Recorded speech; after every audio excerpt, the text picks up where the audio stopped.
Talking about it's up. People be groomed and manipulated, and you start from a kid and you get older and you think it's normal. I'm almost 15, 16, still messing with my cousin. Like it's normal. That's not normal.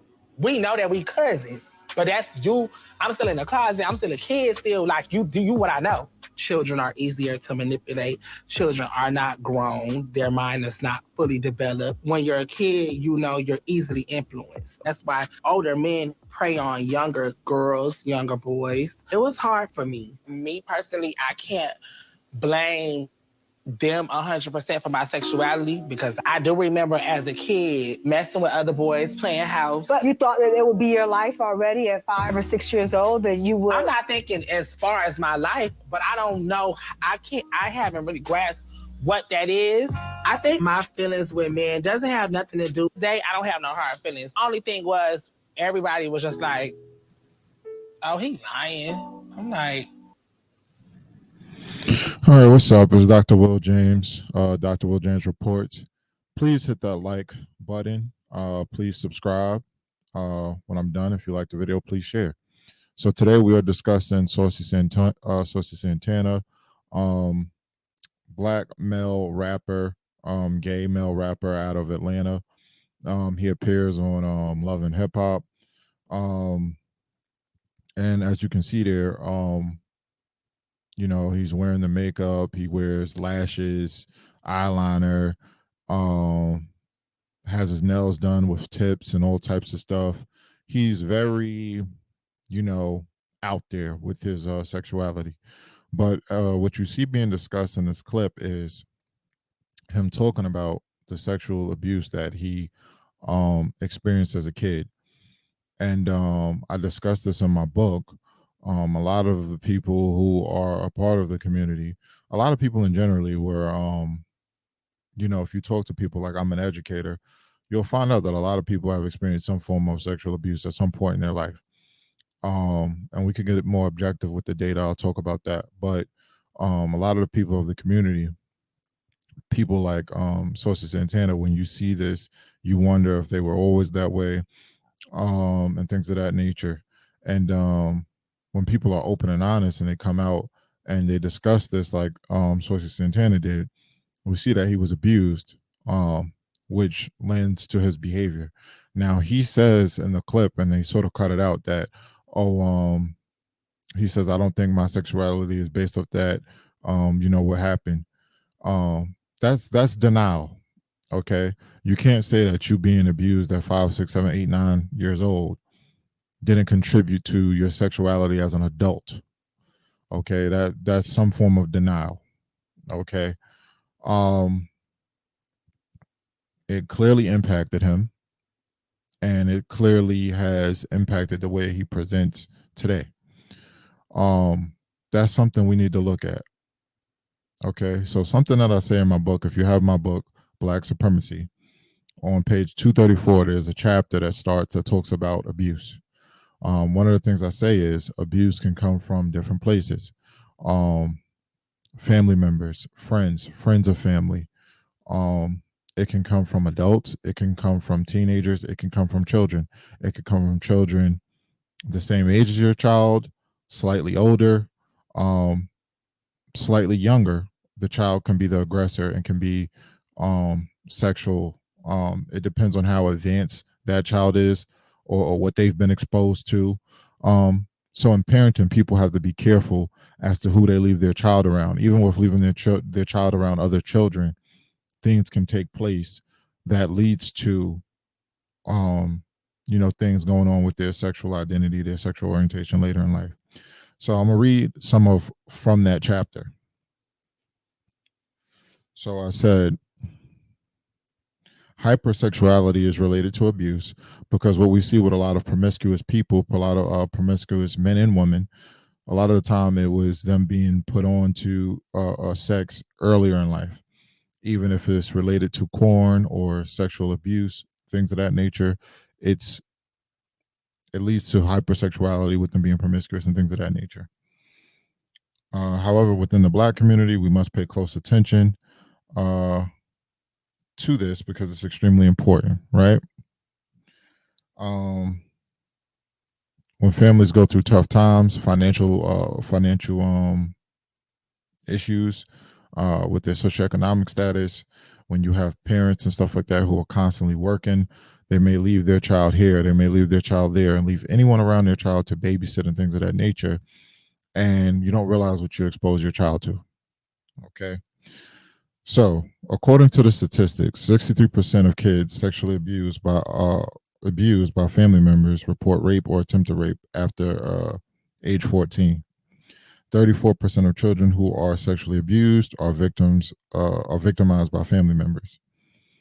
Of those molesting children under 6, 50% of the perpetrators are family members. So 50% chance that if your child is abused, they were abused by a family member.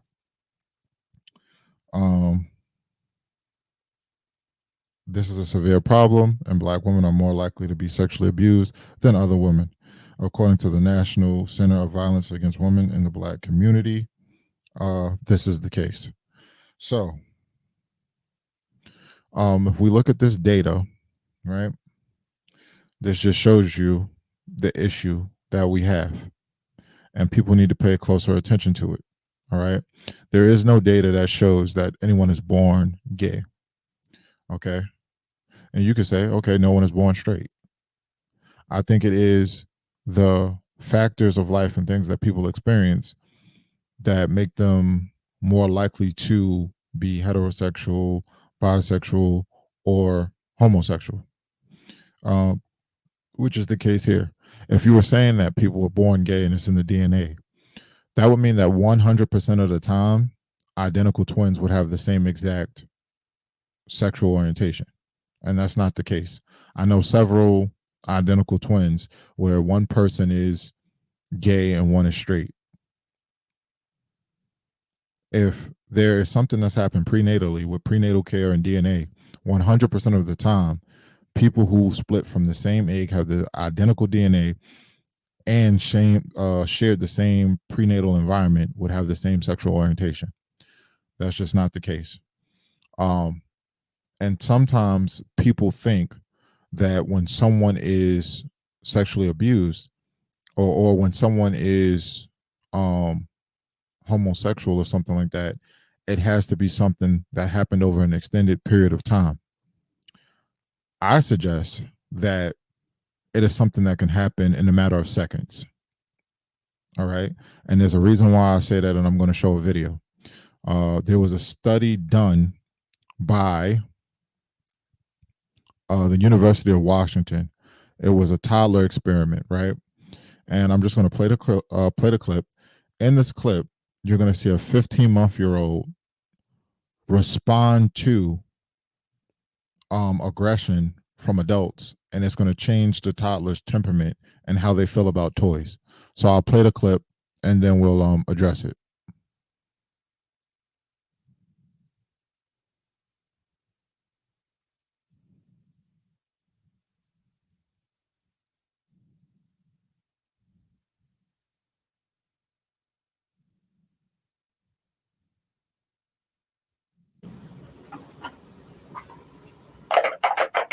There's something inside. Can you see what's inside the box? You can take the lid off. Is there something in there? There's a green cone.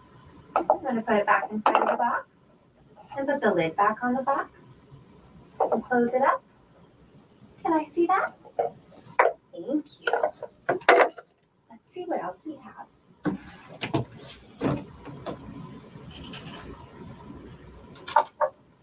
Look at this. See?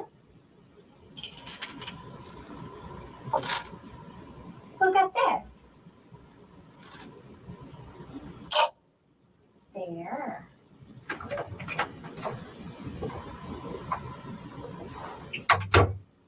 Hi, Teresa. I'm going to sit here and read a magazine. Okay.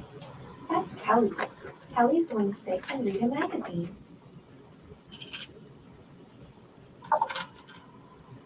Kelly, look at this. That's aggravating. That's so annoying.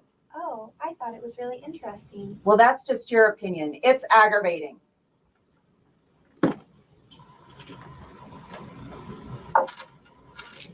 Yeah.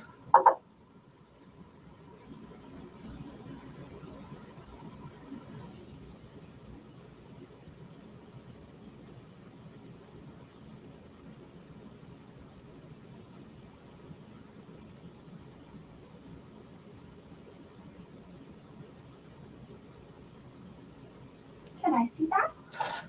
Thank you. I'm going to go now, Teresa. Kelly's going bye-bye.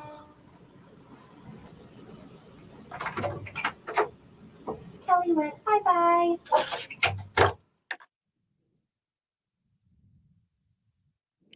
So in that clip, that child is 15 months, a year and 3 months. Okay. That quickly, hold on. That quickly, we see how the toddler's emotions surrounding toys changed.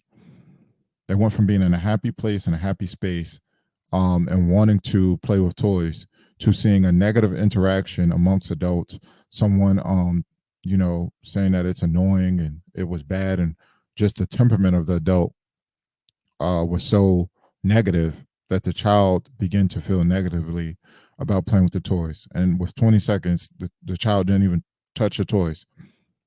All right. So in a matter of seconds, it changed the child's temperament, the toddler's temperament. This is someone who's 15 months. Now, people may look at a toddler who's 15 months and say, "Oh, they don't know what's going on. They're not paying attention. This won't impact them. It's 15 months. They don't know anything." That child was able to notice a negative interaction, and it was able to impact that child's behavior. Now, that was in a matter of seconds. Now, of course, it would make, things worse if it were to be repeated, if the child were to see that on a daily, weekly, monthly, yearly basis.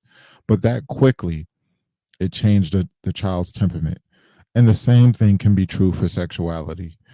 If a child is 2 years old, 3 years old, and they see certain things, they hear certain things, who's to say that that doesn't impact the child's sexual orientation and sexuality?